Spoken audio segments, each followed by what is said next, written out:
Il avait annoncé la plus grande manifestation de l'histoire du pays. Nombreux sont ceux à avoir répondu à son appel.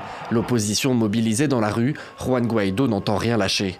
L'opération Liberté est l'ultime étape du soulèvement populaire, alors que Nicolás Maduro, entouré de hauts gradés de l'armée, dénonce une tentative de coup d'État et affirme l'avoir déjoué.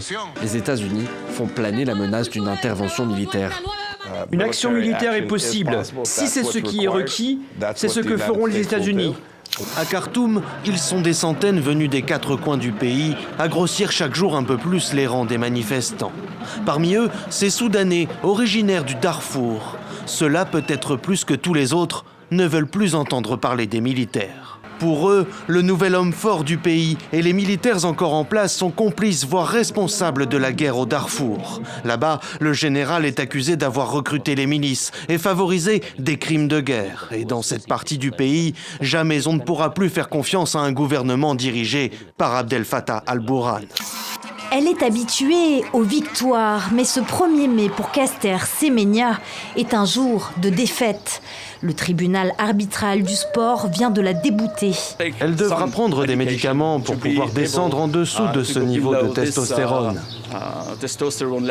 En cause, son taux de testostérone naturellement trop élevé. Triple championne du monde et double championne olympique du 800 mètres, celle qui fut le porte-drapeau de son pays aux Jeux olympiques de Londres devient ainsi l'étendard des intersexes.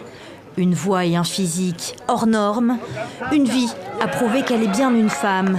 Une soixantaine d'enfants jouent ce soir-là dans une école de l'ouest de Baltimore.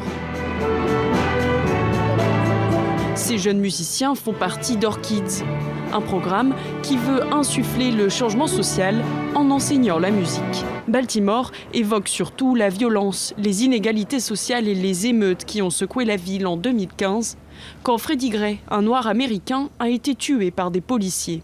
Dans cet environnement, Orchids offre un endroit sûr aux enfants où rester après l'école. Orchids rêve de faire de Baltimore la ville de la musique plutôt que celle du crime.